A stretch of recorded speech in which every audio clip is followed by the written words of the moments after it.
Texas school districts are taking severe actions against educators to deal with students left without teachers in the middle of the school year.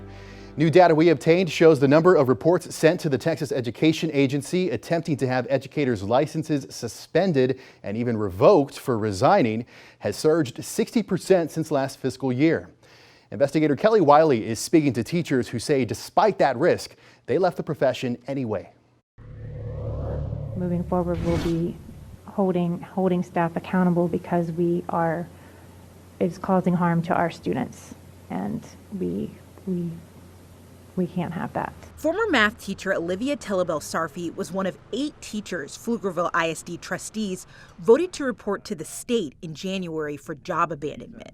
The district said it was the first time it reported to the TEA names of teachers, but it would continue the practice because of an unprecedented number of staff leaving the district. What got you to the point of saying, I'm done?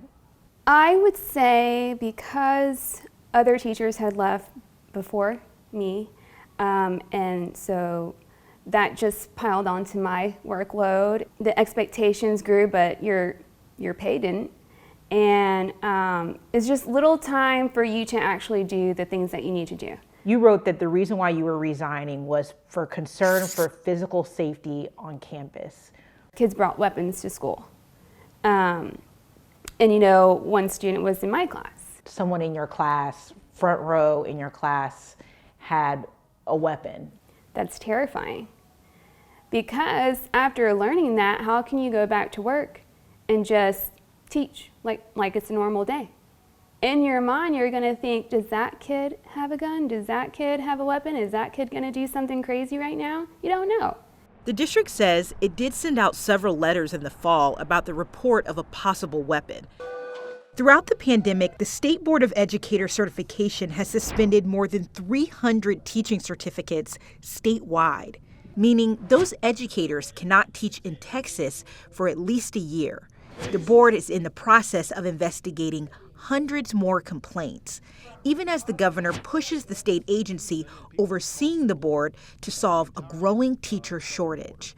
Paul Tapp provides legal assistance to educators across the state as a part of the Association of Texas Professional Educators. Do you think that tool is the best tool to help address this issue of a dwindling workforce? No, definitely not. I mean, to address the issue, we really got to deal with why it is teachers are leaving. Another reason Tellabel Sarfi gave in her resignation letter for leaving was an increase in class sizes, leading to diluted teaching quality. So the kids suffer from that.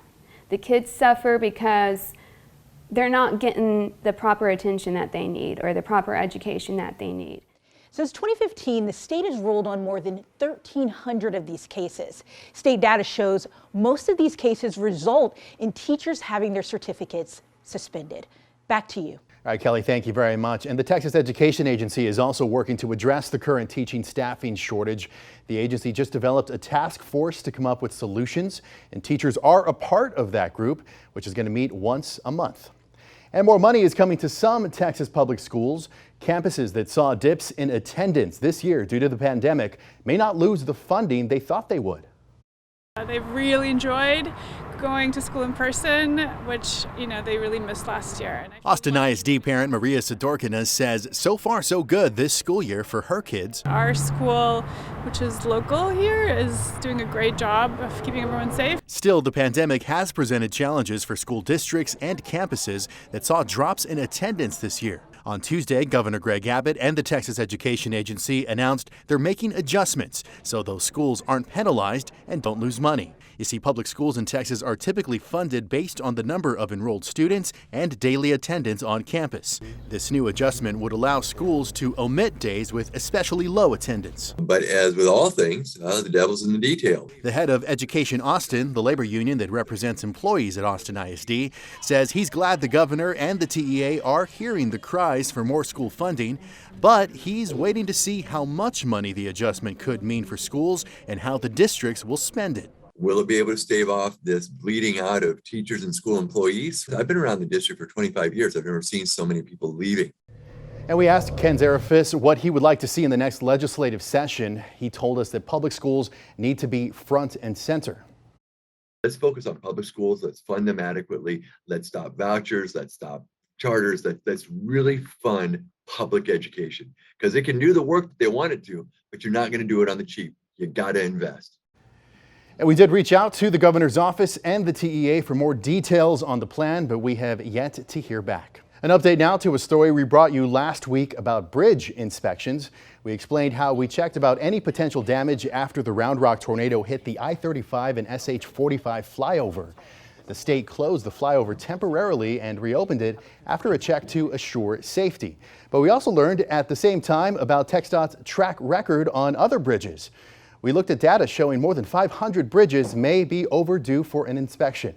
We asked TxDOT, and they informed us that many of them don't carry vehicle traffic, so those have different standards. Others that did appear to be late had been checked, and officials were just waiting for the finalized reports. We break down what we found in detail right now in the Texas Politics section of our website. Just open up the State of Texas story, and you can also see the rating for those bridges where you live.